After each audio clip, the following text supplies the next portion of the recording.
Well, for instance, Neanderthals, Cro-Magnon, Denisovans, they weren't inferior to us. They were actually spiritually more connected. They were physically stronger, larger brains. We are basically a dumbed down version, and what's to come is going to be another level of dumbing down the car. If you view the soul as the driver, it's like you went from having a Ferrari to maybe it's a Camaro, and then next time it's going to be a Yugo or something. You're just not going to have the same capability. It's like strapping that California emissions on something like a Lamborghini in order to inhibit its ability to function. The souls that come back will be in vehicles that will be much more limited.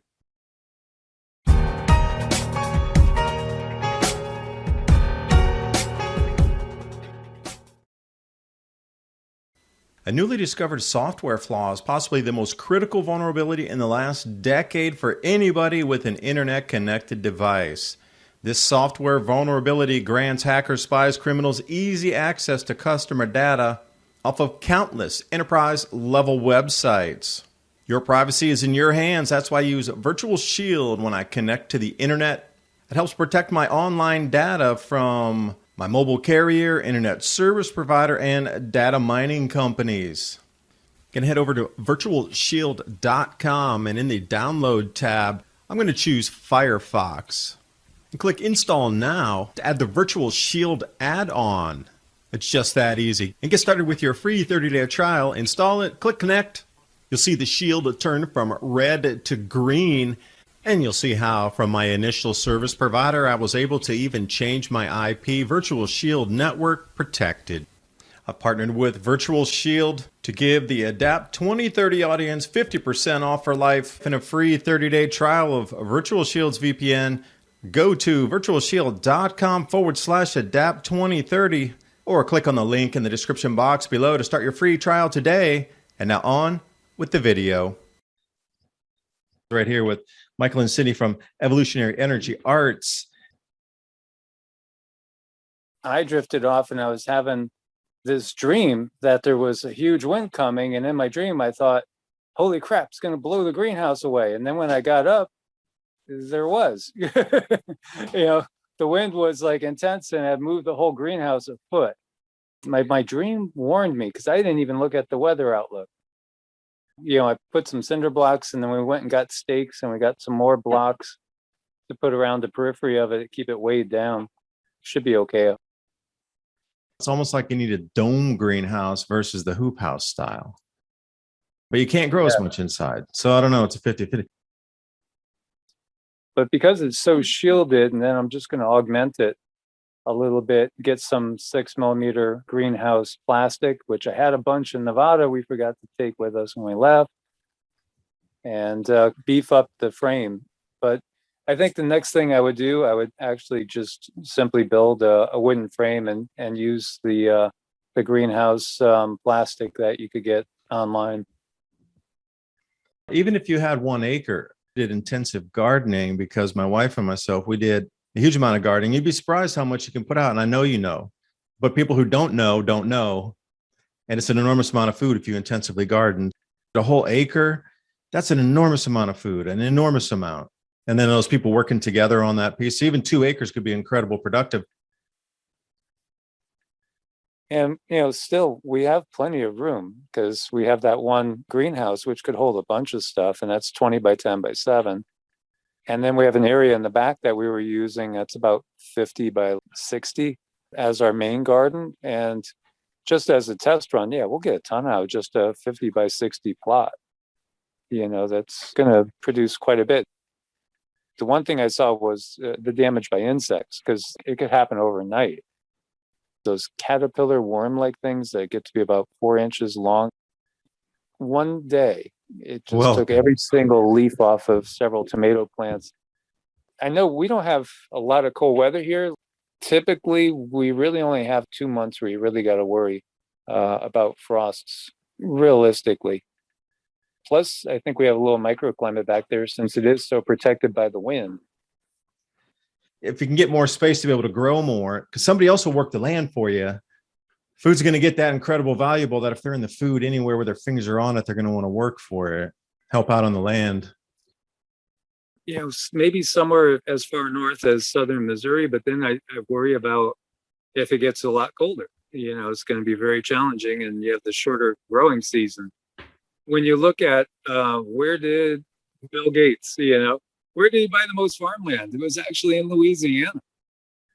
The things we've been talking about right now, it's about giving people hope that even if you pick up and you have to leave somewhere, you're bringing a skill set with you, like you set up the greenhouse, but now you even know how to do it a third time better if you were going to rebuild it after the second time. And getting all reset up and knowing those skills are there, that even if you have to pick up and leave stuff behind, you still get another place. You can still build it nearly the same, probably even better because you got more experience on what you want to lay out there. Things that are disguised as negatives turn out to be positives. But to give a hopeful thing of it, you can leave, you can get reset up. There's not the end of the world. There's still available land out places. There's still remoter communities that you can get to. That should be the message, that it's still all possible, even though people think it's not. Maybe you have the best home building supply consolidator in the entire country right in your neck of woods there, But out here where it's the end of the supply chain, it's different. So hopefulness that anything can be done at this time. I think these changes in the sun are really going to start to wake some people up. It's almost like everybody's waking up at the exact same time right now. I can feel it. Everything's waking up, literally. It's almost like coming to springtime, sitting out on the farm here, and you'll see it too. When things go from that treeless state and they just start turning green instantly, and you can feel it. It was like that 1 or 2 days, and it goes nothing, into wham, super observable. 2 days. That's the exact same thing that I see is happening with the consciousness right now. There was nothing, and wham, it's hitting right now. Everywhere you look across all genres, people are just like, what's going on? It's got to be another explanation for it. Well, I think a lot of it is the Pluto return. I think that's what I was channeling this morning, wasn't it? Yeah. It's, the changes that are going on in people and their cellular level. Cellular level, energetically with their energy bodies. But let's just say that, there's a mimicking going on in a negative way with everything that's going on naturally in a positive way. This really would be the best of times, really, in so many ways. Even though we'll have some challenges, we're going to be so much more in tune with nature. We're going to know, like I was sharing with you this morning, while I'm sleeping, I'm getting a warning about the wind, while I was sleeping. And it was a warning. And this is the type of intuitiveness that we're all going to develop. Aboriginal people, the Native Americans, they were so much more in tune with the earth. They would know when it was time to, hey, we got to leave this area. They might not understand that a volcano was going to erupt or there was going to be some other natural thing going on, exactly what it was, but they would just know that they have to move on from a particular area before calamity will come in instinctively. Mm-hmm. And their pineal glands are in touch with the Earth Mother's pineal gland is sending her signals. And I think that's what people are actually experiencing today. A lot of people that we talk to are not sure where they're going to go, but they know they're being pulled somewhere. So people are feeling that instinct to move into alignment and go where they're supposed to go. But it's so convoluted with all of the technology. It makes it very difficult to follow your heart and listen to the planet on where you should go. Well, there would be people with a lot of issues anyway because of the changes that are going on, because, the heart chakra and most people has doubled, and the pineal glands are awakening too very, very fast. And if you're not able to purge, if you're not able to move, grow spiritually, get rid of all the stuff that no longer serves you, it could weigh you down like a rock. And it could end up making a lot of people potentially seriously depressed, in a bad place, or actually manifesting heart attacks and illnesses anyway. And you have this plague upon the land that really is an entity. It's an entity. And in a way, these people are becoming possessed. They're being assimilated into the Borg, whether they know it or not, with all the nanotechnology, slowly but surely going to be taking away their free will. and lowering their vibration, because these people, what they want to trap people with them, because the people are a labor resource, just an asset, basically. They're just going to come back and do it all again in another body, but in a vibrational frequency in which it will allow them to control that soul once it comes into a new body. Ah, I never thought about that. Well, You're recycling it. you know, when look at the AI that we're doing when we're answering emails, when we're writing a text message, the AI is giving us these suggestions. And then if you follow these suggestions, it's making the decision for you. And this is their sneaky way of using humans' weaknesses, because we tend to be lazy, but they use that to pull away our free will. And we're handing it over just like it's nothing, and we don't even know it. You put such the deep visual then of like, the humanity doesn't matter. It's just like a cattle resource, a farmed planet. If you wipe it out, it'll come back, and you'll have better farming methods and more control methods over the animals. And whether the karmatic thing or coming back to experience, they're doing it on purpose to get the same people to come back. Yeah, and the technology is at a higher level for more control, but you don't know. You're just like born into it. And you'll never even know that there was ever anything before, especially if you can erase history and do those things every 400 years. And then, they know that's the recycle. So maybe I've been here 35 times before, but it started 35 of these resets ago. Because if you're thinking about these resets come up and they know this incarnation continues again and again. So then if you thought about the next incarnation, it would be exactly what's being described right now, like social track and everything. Everybody will have remembered 3 generations of that. And you just be like immersed into it, just like central banking is now. And so many things that we consider it's just the way it is. Always been that way. Seems to always will be that way, but it's not. Yeah, they're just recycling you back into myself here. Oh, I've been here 35, 40 times already going through the same thing. And they're stealing everybody's energy. Many of life us, energy, literally your soul energy. yes, very much so. And think about it. I use this analogy. Well, for instance, Neanderthals, Cro-Magnon, Denisovans, they weren't inferior to us. They were actually spiritually more connected. They were physically stronger, larger brains.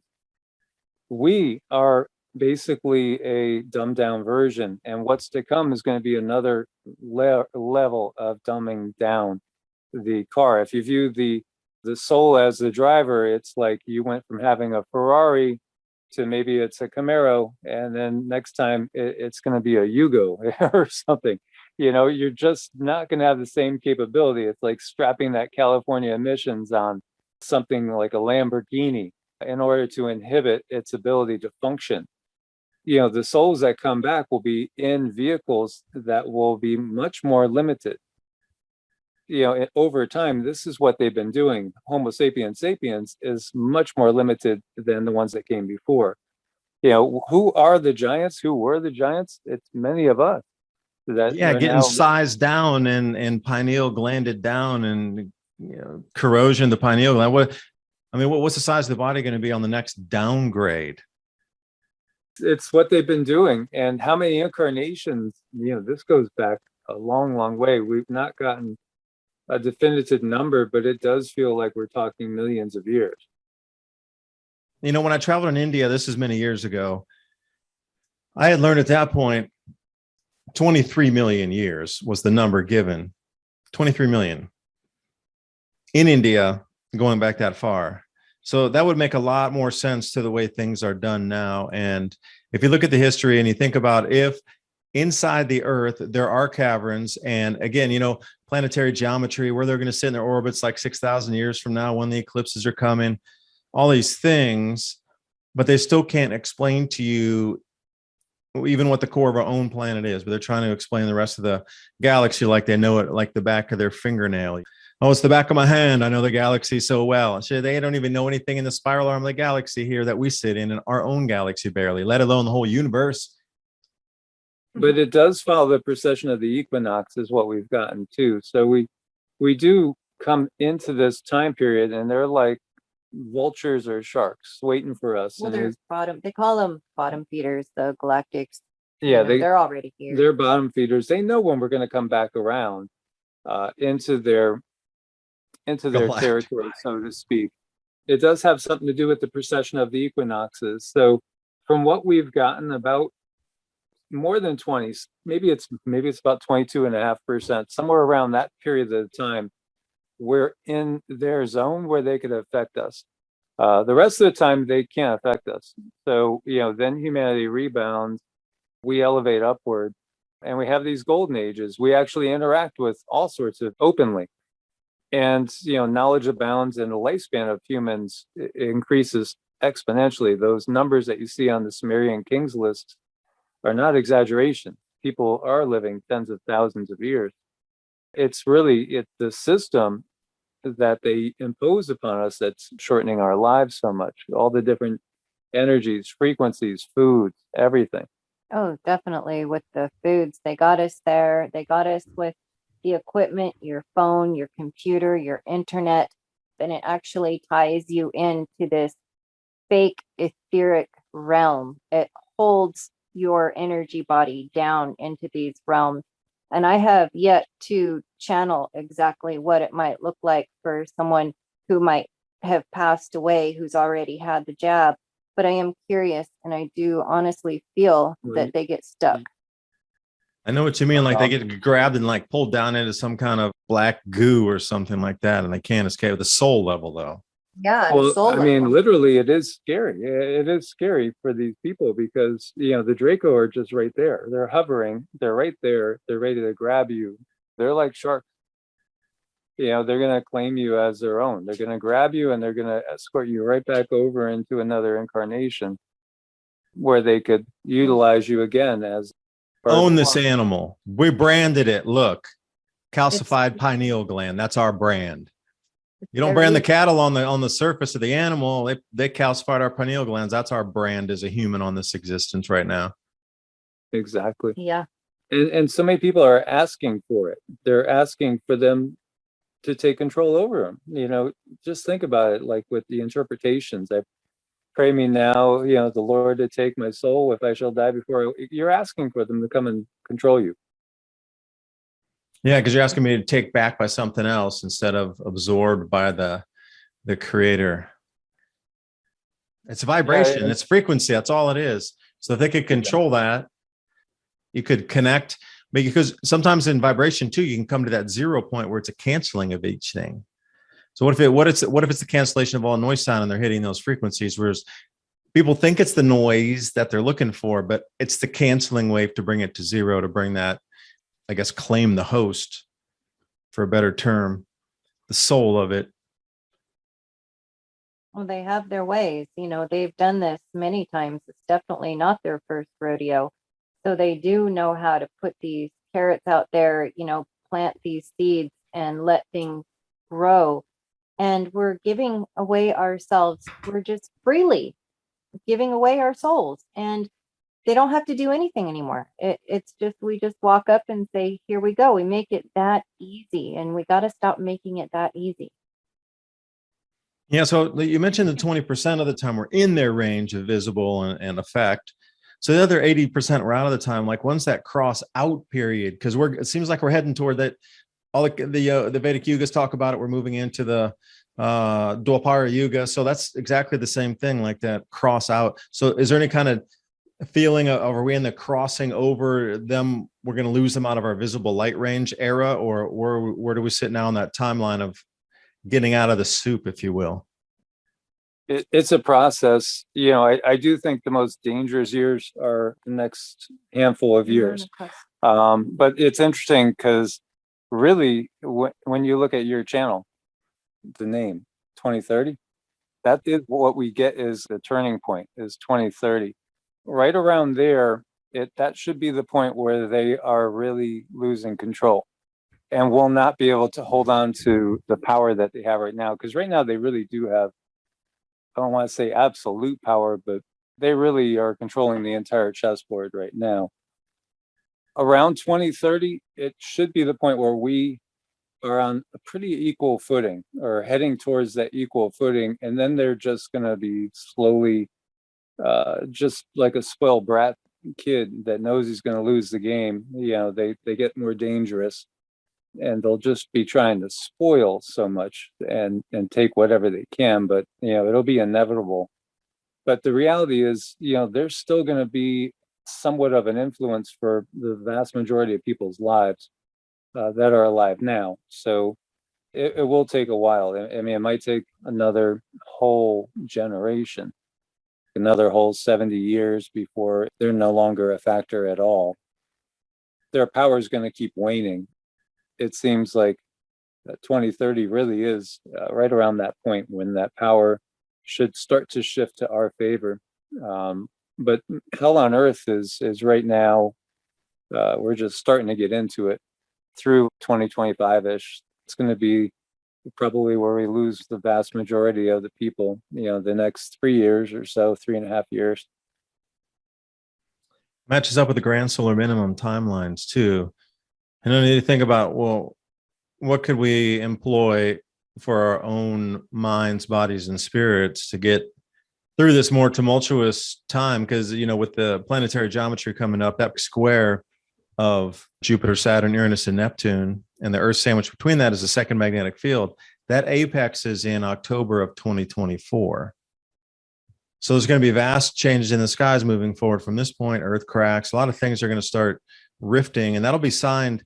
If an oil pipeline just breaks, or a gas pipeline, or a railroad, or a road itself, or a bridge detaches from the banks, these are all signs that magnetic field's intensifying. So for me, I'm looking at it in two ways. Okay, it's verification that the timelines and the effects are indeed true. Now let's work it out how intense those effects will get each year moving forward until the magnetic field breaks off in 2026, 2027, reverts back to something similar to today, and then just keeps getting further apart every day. And I'm looking to see how governments are trying to protect themselves. Like they have all these last grand solar minimums. The economy either, I wouldn't say collapses, that's a wrong word to use. It reinvents itself completely. So if there's a collapse portion involved in that, but it's a full reinvention of economy and value. And then the governments always seem to change too when people are hungry. What are the best ways to get through this, knowing that how people are going to react when they don't get the food, how governments are going to respond after the people don't get the food? We're already seeing some interplay here with access to food through the COVID passports. And then who determines who gets the food? I'm not saying me, but through history, it seems that governments have lost control of the populace when they got hungry. This time, it seems everything's prepositioned to keep total control of the population, but also preposition everything, knowing the outcome and what's going to happen with the food, etc. Remove a few out of there, lock the rest down, and completely control access to food. So my timelines are matching up with yours on that. So what's the best way to get through it? I guess mind, body, and spirit, knowing all these factors that are in front of us. And I ask these same questions every day. I don't have the answer really, except grow your own food. Yeah, for sure. Get self-sufficient so you're not relying on them. The other component, which we've all heard about for years, which the guides have been just touching on, there is definitely going to be a big push to herd people into big cities. Just extrapolate that out. Right now, when we see all these cargo ships and stuff, a lot of the stuff that does get offloaded, it's not going to where you would think it's going. It's going to alternative resource centers that are going to be popping up in order to get any food, any sort of supplies. You're going to have to report into these centers. And then, of course, anybody that's on the list, they're going to round up, one way or another. And then eventually, with part of their buying up all the resources, not just to rent at a profit now, but eventually to force people into the cities. They really are, because the cities are going to be just layered with all these technologies, 6, 7G, whatever that's going to look like. And with all the people having all that nanoparticles in their system, they're going to be walking zombies, biological robots doing their work. We have all this facing us, and what do we do? How do we help people understand? How do they take control of their own lives? And I'm always talking about one way is to really get healthy, do what you can to learn about alternative methods and keep yourself clean and healthy. And then your spiritual work needs to be done so that when things get really, really tough and you don't know where to turn, at least you know how to turn within. That's so important, I feel. Heading towards a zombie apocalypse. It truly is. And they taunt us with all this because these people won't have ability to make their own decisions anymore. They're just going to be able to be completely controlled. They're done with Homo sapiens. Yeah. That's basically what it is. And they're going to bring about something that's more compliable, more controllable. Homo softwareus, so they can program. Yes. Here's something that's similar with that. Because even going back in World War II, all those little tiny towns you never, ever never heard of that were even just like backwaters back then were the ones where they had huge battles going on. And there was always something happening more in the countryside. You know, that land, you needed the front to be there. So they were raising it through the countryside. So every little town got touched. And you think that would have been the safest place? Like you could just avoid World War II, but it didn't happen even back then with way less people. So it's going to be like now, like there's really not going to be a place to physically hide with your physical body. So well, where do you go on the mental side and the spiritual side? And then, you know, how do you get through these changes? Because bug out bag, probably everybody's going to need one because things are going to be so, I don't know, changeable, malleable. Bunch of difficult questions there to dissect, to stay on the positive end of things, to, you know, really show that it is possible to get through this. But the tidal wave of all these things that we're seeing coalesce all at the exact same time, and everybody waking up, everybody is coming to the conclusion of, wait, something's very wrong. I can't put my finger on it, but wait, there's more details over here. And it's all happening at the same, like just starting to roar and get to that boiling point. But how do you stay safe in the chaos? You know, this is my thing, because you think you're safe in the countryside, but that might be the most dangerous place. Like Guadalcanal was the most remote island on the planet before World War II. And you would think that would have been the safest place during World War II. I'm going to run to this island called Guadalcanal, man. Nobody's ever heard of this place. It's a tiny little island. It takes like 16 days to get there by boat. Nobody will ever find me there. And it turns out to be one of the biggest battles in World War II. And that's a true story, by the way, Australian guy. How do you stay safe during these times? You know, what can you give some positive message? Because everything seems so dark and negative. Definitely develop the spiritual side, because we're going to be able to connect to our guides, even people that haven't in the past been able to. Quiet, still voice inside, that knowing, that's all increasing exponentially. So you really have to develop that. You have to take the time.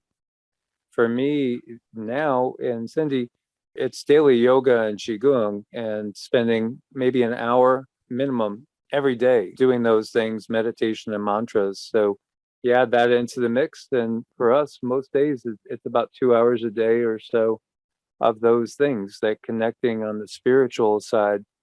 And it's so important because you might not be even aware that you are being guided. You might just, again, get this knowing, like there's something wrong. I got to stay home today, you know, that type of thing. Or there's something wrong. I got to take a different route than the usual one. Maybe I'm going to avoid the highway today.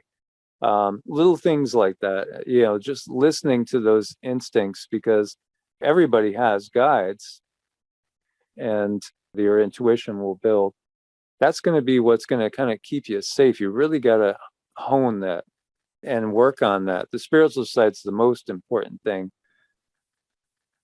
The other thing too that I found interesting was the guides had talked about a certain level of food and supplies, but also they said you still got to be ready to be mobile. They did say that there's going to be pretty significant portions of the population that are going to become refugees here in the United States. There's going to be massive migrations of refugees. And I've always seen, for instance, Florida, there's going to be a ton of people leaving Florida. And I think it's going to be a big battleground, because I think they will be bringing people over from Cuba, perhaps even the Bahamas. I see China's been buying their way into the Bahamas and other places, as well as coming over the border, California, coming down from British Columbia, into the Pacific Northwest. Again, for us, I would say the last place I'd want to be really is on the West Coast right now. But the East Coast is in danger too. The whole coastal sides, you got to be very, very careful with. It's going to be really, really challenging anywhere on the globe. But I do think the US is going to be one of the most challenging countries on the globe. No, see, that's what you don't want to hear. Here's a real question for you, though. If you were going to rebuild your greenhouse, like you said, you're getting torn apart in the winds, these storms are going to get way, way, way more intense. So what you experienced, but we're going to be a 10x increase. Could you have saved your greenhouse? Like if you're going to rebuild it, how would you harden that thing up against the wind damage that you were seeing? Huge front, wind front, weather front, etc. But greenhouse is going to go bye-bye. So give some idea, like how would you rebuild that greenhouse to strengthen it against the winds? I think what I would do is I have 2,000 sandbags that are in the garage. So I'd probably make a windbreak for it and go from there, perhaps even encasing a portion of it within that structure and just letting more light come in from just straight above, as well as maybe even running some of my lights, my greenhouse lights, my grow lights, because I have like 25, 30 lights, grow lamps, and even utilize those if I needed to augment the photosynthesis going on if it became such a big issue. Because we do have 2,000 sandbags that we were going to utilize for a sandbag home at one point in time, but the desert, it just didn't feel good out there. The West Coast scares me, honestly. It does. I never felt comfortable that whole time out there. I could feel the inevitable earth changes, and just I know also that's going to be one of the zones that will be under control the quickest. All right, so let me say something here about those sandbags that you're talking about, and at least I use them also as grain storage bags on like the 10 to 15 pound range. Because you go to the co-ops and you get a 50-pound bag. And Cindy, do you like picking up 50-pound bags? No, I know my no. wife doesn't. She wants a smaller bag. So we always take those 50-pound bags and cut them into about 3. It'll be 2 very solid ones, and then you get like a half one bag. Think about it. Who's going to be helping around, pulling things, picking things up around the farm? So Cindy, you like those 50-pound bags to go carrying around and move from point A to point B? I know, she only weighs 2 of them, so no. Pick it up, you slacker. Yeah. Yeah, in the worst case scenario, I was thinking about using the sandbags, but I was also thinking about using the sandbags for rain catchment, which I didn't even really think I had to think of here, but I could see, we're not getting the precipitation that we were supposed to. It hasn't rained like it should. We still get a decent amount of rain.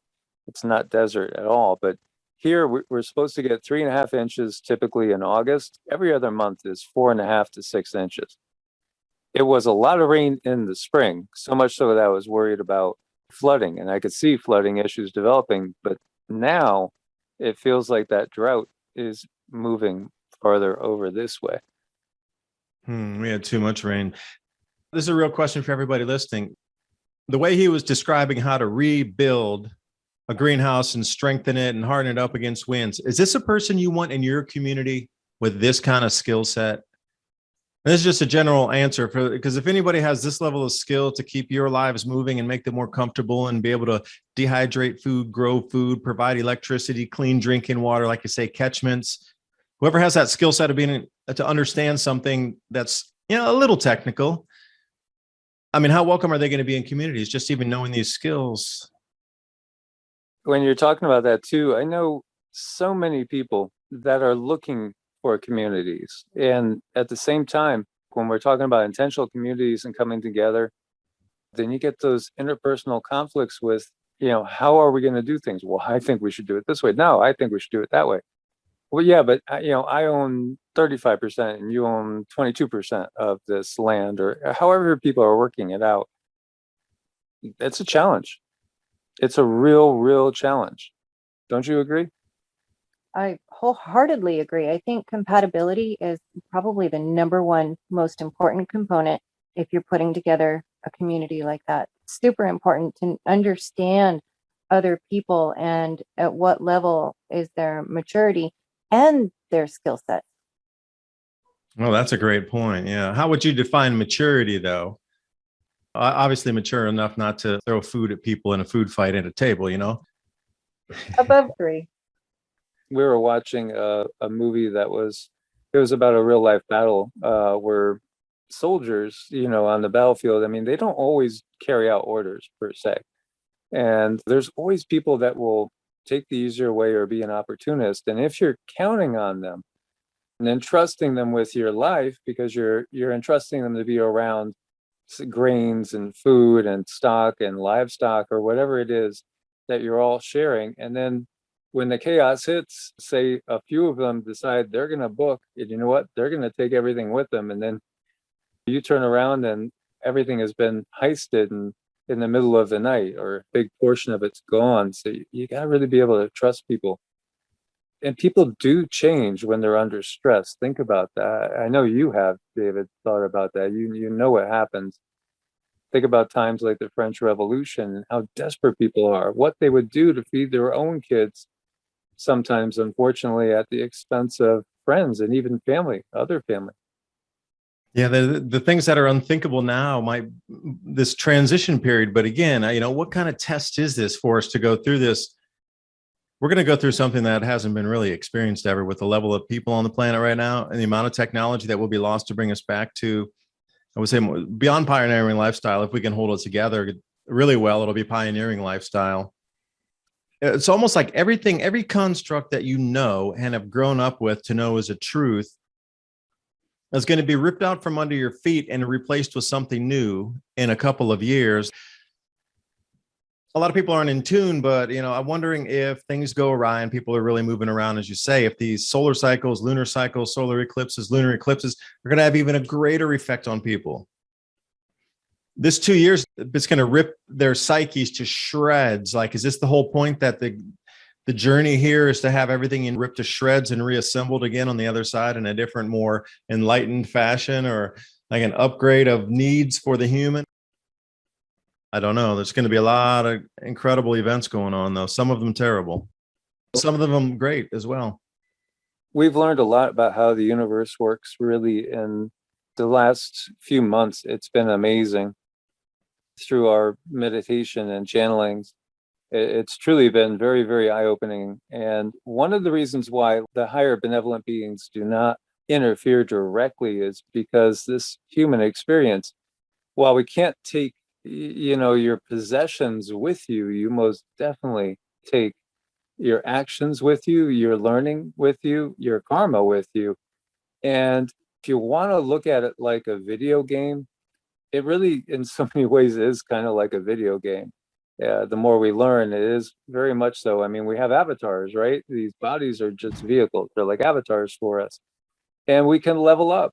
And so the things that we do and achieve here, when we come out on the other side, it's like we're at a totally new level. When we're out of the body, our ability to affect soul growth is somewhat limited. It's vastly limited compared to when we're actually in a 3D crazy existence like this. This is where the soul can grow leaps and bounds, sort of prove itself. How are you going to handle these things? Are you going to help others? It's just like that lady that drops her purse, her little wallet, and she's got, her life savings sitting in it. And one person might wait for her to be out of the way and grab it. And another might go ahead and say, "Oh, ma'am, here, you dropped this." Those things make a huge difference when we get to the other side. And then what we can do as far as coming back in next incarnations, it really depends on what we do in this incarnations. These are the times that will test men's soul. They will also prove who they are. And what they achieve here throughout these most difficult times can set them up in the next life in a much more favorable position. Give them so many more options, not just that you might come back as a king or anything like that. Nothing like that necessarily, but just that you will have so many other opportunities to decide what you want to do moving forward instead of being, say, karmically bound. These beings that we're talking about that control this reality, when you get down to it, they're not really that powerful. They're not powerful at all. And when we are in a golden age, we're way more powerful than they are. It's just that when we dip down into this cycle, we get down to the point where they can start to exert their influence over us, and they trick us into giving our power away. But the reality is, we are actually far more powerful beings than they are when we're out of this Kali Yuga. Yeah, we are very much so. And, going back to the eclipse that's coming up, that eclipse is going to change a lot of frequencies, but there's been effects coming up to the eclipse because so many people are moving into alignment. So many people are feeling a pull here, a nudge there. So many people are releasing what no longer serves them. And after this eclipse, it's really going to change people's frequency, which is going to change their urges. It's going to change their instincts, what they want to do, what they don't want to do. So I'm really curious to see how this goes, to see, I know for myself and a lot of other people that we work with, it's putting them into alignment. It's saying bye-bye to some things that you might not want to say goodbye to, but hello to some things that are complete blessing. You talked about leveling up there. And the only way I can kind of describe it is you've only ever learned to swim in like a little tiny swimming pool.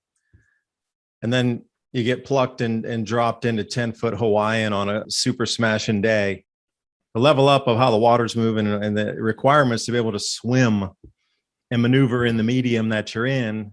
I mean, that's such a night and day difference. I've only ever swum in a swimming pool and then getting some serious 10-foot from the back pounding reef face, like 15, 20 foot on the front of the face, smashing onto the reef. That kind of level up is what I could envision it as that step up you talked about, not like a little tiny step where you just gradually learned a tiny bit this time. Hey, you learned how to say thank you at the dinner table. Awesome. Okay, next lifetime. No, we're talking that super gigantic leap that you would consider almost becoming another person, that kind of growth acceleration. And, Kali Yuga coming out into the Dwapara Yuga, maybe the Kali Yuga could be renamed the Rainbow Yuga because it's that same kind of energy that's trying to hold on and grab everybody and pull everybody back into that control net again. Kali Yuga, similar, it's that same energy vibe. They can be describing something in a similar sort of energy frequency. These cycles, again, they do coordinate with the precession of the equinoxes. So it's that whole journey of the Earth. The solar system takes its rounds. We keep going through these areas of, it's kind of like a death and destruction zone. It's where horrible atrocities happen. Happy Tuesday. Yeah, but it is. Now, you had said something earlier when you were talking about this is stuff we have never seen in these times in this life. And that got me thinking about Oppenheimer's statement. The big test of the bomb, basically made the statement, now I'm like Shiva, the destroyer of the world. And somebody said, yeah, the first time it's ever been a nuclear bomb. And he said, yeah, in this era, in these times, because he knew, in these that times it happened in the past. And when we do use those type of weapons, they tear a hole in time-space. They affect beings on other densities. I wouldn't call the ones in power benevolent at all. And they don't care at all. They just know how to work the system so they get as little karmic repercussions as possible. When you go take a job, you're saying, okay, I'm taking part of this system, taking part in the system. So it's the people that drop out. They don't like seeing that. Why do you think they always want to see high employment numbers? They want to see a lot of people participating in their system. The last thing they would want to see is people making really larger, constructive, intentional communities where they were bartering and trading and not even using cash or any sort of digital currency. That's the last thing they'd want to see.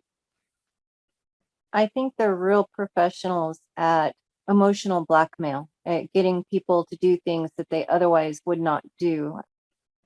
And this is about giving away our free will. If you go back to the emails and text messages that have these pre-written responses, don't do that. You're slowly giving your will to the AI. Don't teach the AI how to be more human. We need to work on stepping back away from our toys, away from our TVs, computers, laptops, and become closer with the planet like we used to be. Something that Cindy has seen that looks to represent, oddly enough, kind of a black AI dragon. That would describe it perfectly, wouldn't it? The energy of the time and the color right now, that describes exactly what the black dragon, because in Chinese mythology, there's different types of dragons. You have the water dragon, the metal dragon, the wood dragon, earth dragon. Okay, but then there also is a color with it, earth water dragon or something like this. And it changes all through. There's different combinations, but black graphene dragon, maybe. Yeah. Yeah, it's interesting enough. Now that seems to be the top of the pinnacle, the top of the pyramid. And then of course, really? Yeah. Yeah. And then you got all the ones that they've conquered, and many cases, like if we talk in the Ijiji, the group that revolted, West Africa. Said, well, the Ijiji are the ones that said we're not working those mines anymore. Now those are actually flesh and blood. So those are basically beings that are third density, and those are the ones that their offspring are the ones that are, the ones we see running the planet, so to speak. That's the bloodlines, the royalty is of the Ijiji. Basically like the Roman Empire. They go conquer a people. They might let them be self-autonomous to a degree as long as they keep carrying out what Rome wants, and they pay their taxes and their tribute. So we're several steps down then. If the black graphene dragon at the top, the Draco, the second level, and then that what you consider the 1%ers of this planet, which are in control of corporations that dictate to government and lobby and have the private militaries, etc. So when we look at the top of the thing that's on the earthbound, so how many levels down truly, if we're starting way up at the top of the black dragon, is all the way down through the levels, and then 1% here on the earth, and down and down and down. Damn, that's a lot of levels, because you're telling me there's royalty levels and the hierarchy as well. Probably the same, similar to this. Almost have double at what you see on the earth here. Pretty controlled into behave for the society in a certain way, and stepping even remotely out of that bound will get you ostracized in both civil society and family, both. How many really levels down would we be where you get to people working and driving cars around the planet here? I'd say that, the highest levels of aristocracy per se on the planet, as far as the humans go, is probably no more than maybe the equivalent of a sergeant, a drill sergeant. That's about it. Yeah, right. You got it. That's exactly the perfect way to describe it. Yep, you hit it on the head. No real decision-making ability, no real power at all. And they do report to a being. There's one singular being that's left from the original Ijiji here on the planet. There was 3, 2 of them recently are no longer here. Something that's kind of inhibited their power, as there's only one of the original ones left. Now that being actually remarkably similar, kind of like Palpatine, the Emperor from Star Wars, not dissimilar. And when you see what some of the popes look like, and sometimes, how they look grotesque, there's a reason, because, it's of the same bloodline. It is interesting. These beings are nothing in comparison. And if you're, talking about like the archangels, they're part of the force of creation. Extremely powerful beings that dwarf the highest level of these other beings. Do you invoke the archangels? We work with them, yes. Since the last time you and I had really talked, we've learned so much about who we are and understand who we are to a much greater degree than we did previously. Yeah. Worth the trip. Yeah, I mean, it does help when we come down into these Kali Yugas, when you can figure out why did you descend down here. To ascend, it helps to understand why you're here to begin with. Once we start putting these things together, it really does seem to help people understand what their mission is, why they're here, what they're here to do, and what are their strong points. A lot of people don't even know where to start. What do I do? Yeah, and it's hard to describe that in terms of how these dimensionalities work in a non-ethereal sense, because everybody's been locked through science of it's only, you hear that thing I'm knocking on?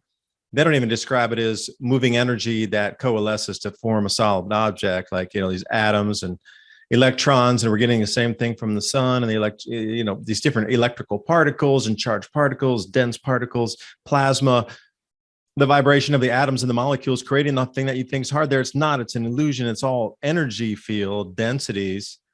So if you see a mountain range 20 miles in the distance, you're looking through an energy field for 20 miles because it's vibrating so fast to turn into a gas. Like if you'd have learned your world like this versus it's carbon and it turned into wood and it's a desk and that's it. Now go pay your carbon tax for cutting the tree to make your desk. The world will be completely different. If you understood it in the energetic sense, we'd probably make more sense of these different dimensional realms and the size of it. Think about maybe I'm over exaggerating or maybe even under exaggerating. Like a fifth dimensional being would be able to put the sun in its hand and kind of view it like you would a snow globe. I mean, that size where the being itself would be 200 million, 300 million miles tall. You start to put things and frame it in reference of that largeness. A 500 million mile tall being grabbed our sun, that luminescent thing, a million miles around, and just picked it up like a marble and looked at it. And then that's the kind of people, it's hard to resonate. It's hard to describe or get people to understand what these different dimensional realms are capable of and what the sizes are and the power within these realms.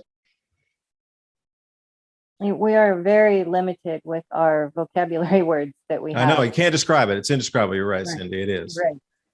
Literally, we do exist in the mind of God, so to speak. We're also living in the body of a being, literally living in a body of a being. And just like when, your mom and dad got together and created you, now your body is made from the material that mom and dad's bodies were made from, but you're unique and you're yourself. It's the same thing with souls too. I'm not sure if we ever talked about this, you and I, but like if, for instance, these beings, these devas, have multiple incarnations. You might be familiar with Krishna and Rama being a incarnation of Vishnu, the preserver. And in the Vaishnavite tradition, Vishnu is actually the creator, not Brahma. And Brahman is everything, the all. So that's always a little confusing for people that haven't studied the Sanatana Dharma. But each incarnation is distinct. So when, say, Krishna comes into being as Krishna, even though the oversoul is Vishnu, yeah, it's an incarnation of Vishnu, but it's a distinct, unique being that will always be a distinct, unique being. Even if it reintegrated back in with the whole, it would still have its own individual consciousness as well as to being able to share the collective consciousness of that being. But again, when you're going back into these timelines of births and deaths and many millennia prior to, at the very scratching the surface takes us way out of traditional timelines. Way outside. I would venture to guess that a good chunk of the population sees it now, even if they don't want to talk about it. Right. If they just were to look up and look at the sky, look a little bit, you will start to see the life force. And that's part of our evolution, which is still very important. And that's what all of the chaos is about. It's about keeping us away from our natural abilities, getting us to look everywhere else outside of our bodies. But don't dare look within. They really don't want that because that's where the growth occurs. That's where the serious growth happens. And even as the ascension process works and you go and reintegrate, you're still going to be you. So, that's kind of the beauty of this system is, we don't lose our uniqueness even as we reintegrate. When we talk about Aset, the being known as Isis to most of the world, she's sixth density and she's part of a collective. So they are a collective that have ascended together and not on Earth. Her ascension wasn't here on Earth, even though she's recognized here on Earth. But she's still distinct, even though she's part of a collective where everything is shared and understood. There's no need to obviously speak on many of these higher densities. Everything is done telepathically. You just know the information's always shared and exchanged. It's easy enough to say it, and it's another thing to live it, but ultimately there's never anything really to fear because we never stop. Consciousness never really ends. It's eternal. It just is always just like energy, can't change form. Now, Cindy, you hit it on the head there. Like they're trying to get you to not even believe your own eyes.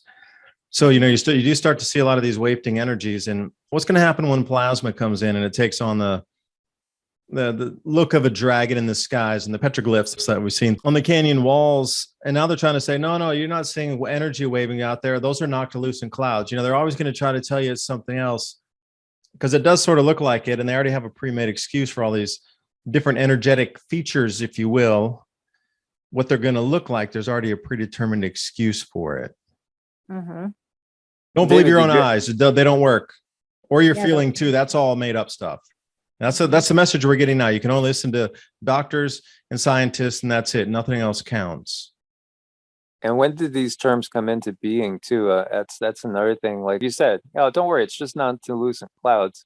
Those are red sprites, or those are canyon wall figurines coming to life again, holding state for 8 seconds after the air glow. That's not normal.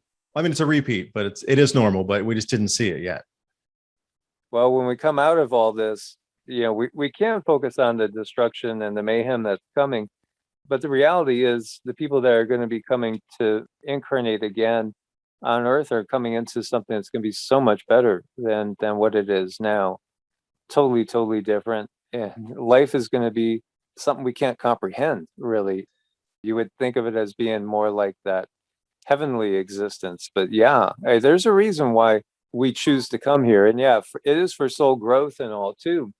But it is a nice experience when we're not in the Kali Yuga. You could almost look at it when you go to the higher densities, fifth density, most beings don't have to eat at all. If they do eat, they just simply consume prana from the environment around them for the most part. And they do have these cool looking energetic fruits that they do partake in a celebratory way. I'm sure there's beings that miss what it actually feels like to squish a ripe, juicy mango in your mouth. Taking a sunset and feel that breeze, there's a little more excitement. And that's part of what we have here in this 3D world. Everything's just more intense. A lot more intense. More intense. A true experience that you get to take with you when you decide to return. We're all very unique, beautiful pieces of source who have come here to experience us, experience ourselves, to have these experiences. And it's really sad that the way things are with organized religions, that people are shunned for trying to experience their existence. That makes me so sad. If your true state of being is nothing but pure consciousness that's going to always be and always has been, you might get a little bit bored. You might create some adventures for yourself. You might have these adventures have a little skin in the game, so to speak.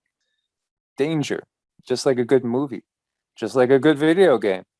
If a video game was just watching daisies slowly grow, it's not going to catch the attention of too many people.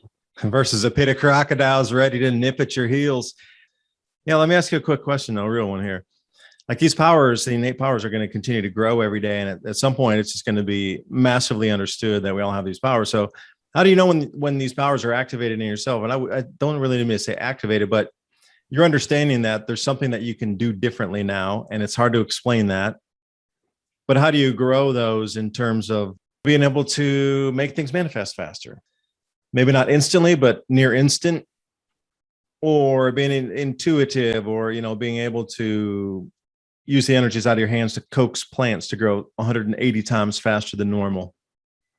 First of all, how do people know? And then how do they grow? Like exercise in a gym, you want to build the muscles, but again, these kind of powers. So maybe all these superhero movies are pre-planned to tell you, hey, everybody's going to get like crazy powers. So how do you know when it's there for you? Well, how to grow it too? You got to ask yourself the question, what are these abilities? What are these things people are talking about? That's kind of a sign that the pineal gland is starting to open. You're starting to see beyond the veil, understanding that there is more than what I've been taught all of my life. I know there's more out there.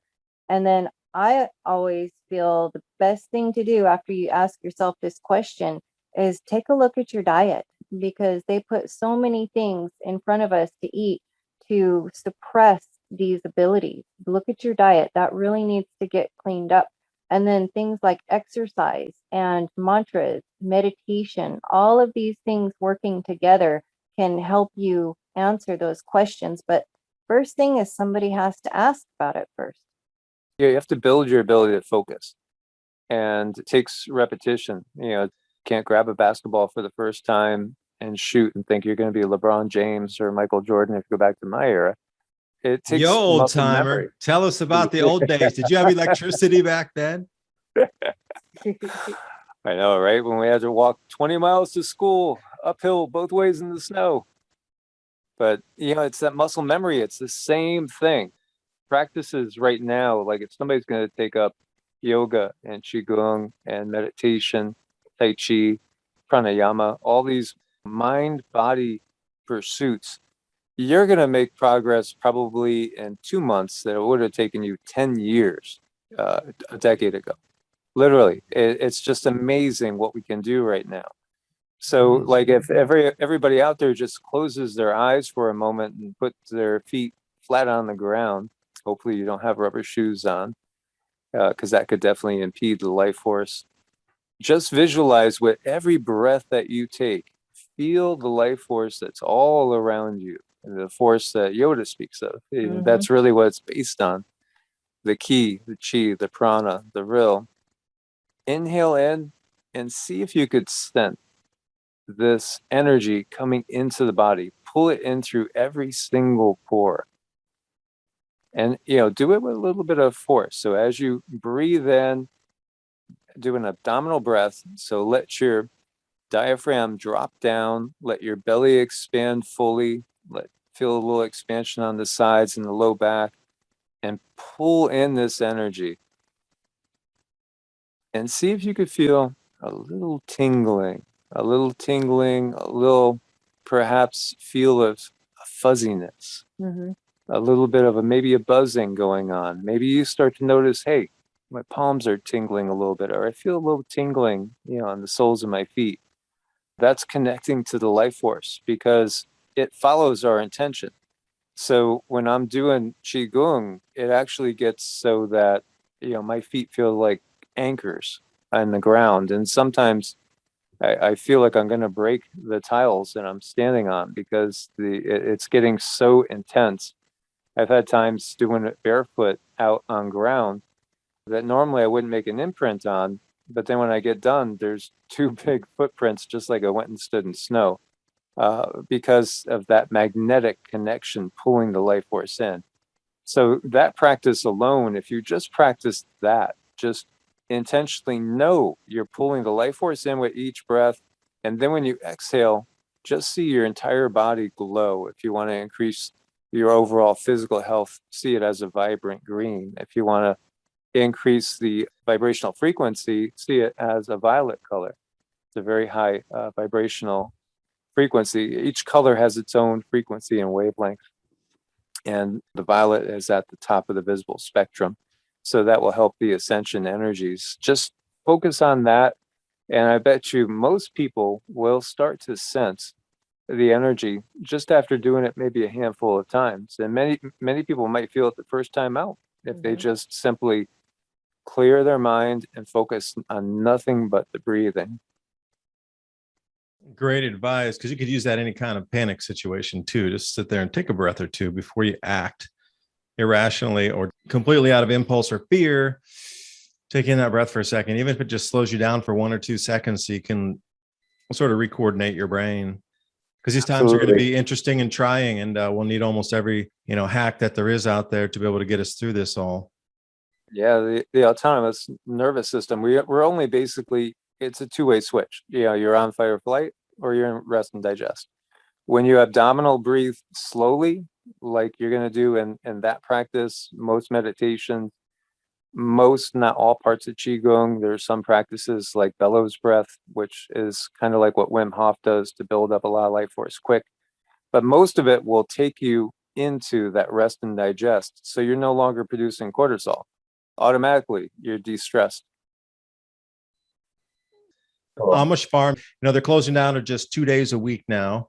So we've been buying 40 pounds of snacking peppers at a time, 50 pounds of Italian sweet peppers, dehydrating it, everything, the red, the yellow, the greens, but at the same time, trying to blend and cook everything every day, because that's what we're going to move back to. You're not going to be getting strawberries in the middle of January anymore. Like, our diets are going to revert back pretty much to what you can get locally. So if you start preparing now on knowing what you could eat, what you can prepare from all the ingredients in the different seasons. But see, it's cold now and we're using an oven, knowing what you can get from your local area and then turning that into sustenance instead of being on the junk food, because eventually the junk food's going to get too expensive too. And I'd rather have healthier foods. That'll help with your awakening too, healthier foods. Absolutely. Because the people that can't sense the energy, usually they're, drinking soda, they're eating all sorts of GMO foods or chips, and, they're also unfortunately on big pharma. Pretty much everything that could be prescribed to you is that it shuts down your pineal, it lowers your frequency. That's part of the whole system that we're in, unfortunately. So yeah, getting back to nature, using natural things to cure, growing your own food, getting in tune with the cycles, all very powerful. Start learning about alternative healing, because there might be a time when we don't have access and we're going to need to know the ins and outs of herbal remedies, and they are powerful. So that should get your list of to-dos started for the next week. I'm David Byne, Adapt 2030. I was right here with Michael and Cindy from Evolutionary Energy Arts. Now, I know you all been having some problem on YouTube, like everybody else, including myself. Demonetized videos, things disappearing in the middle of the night. What happened to that? So how are we able to, or anybody able to, find you, contact you, see what you're doing out there? Because I've been moving over to BitChute and Rumble with a lot of my deeper content, like our interview tonight. I'm going to have to scrape an enormous amount of talk out just to put it up on YouTube. Where can people find all of your incredible ideas and, like I say, reach out to you if they want to contact you? Well, EEARTS is the channel that we post on every day. So there might be 1 or 2 days out of the entire year that we don't post on that channel. Evolutionary, we'll be starting to post on it again. Of course, our website, evolutionaryenergyarts.com, that talks all about us. So we're both energy workers. Cindy is amazing in her gifts. She really is kind of like Whoopi Goldberg from Ghost. And then we both do energy work. I'm a Reiki master teacher and a Qigong practitioner, pranic healer. Cindy does Vedic astrology. She could do astrological charts. So that's really what we do when we're not doing the videos. And we are on Rumble too, Brightian. Brightian. Yeah, that's a great one. Mike Adams' site. Yeah, we've been on Brightian for, I think, about 18 months.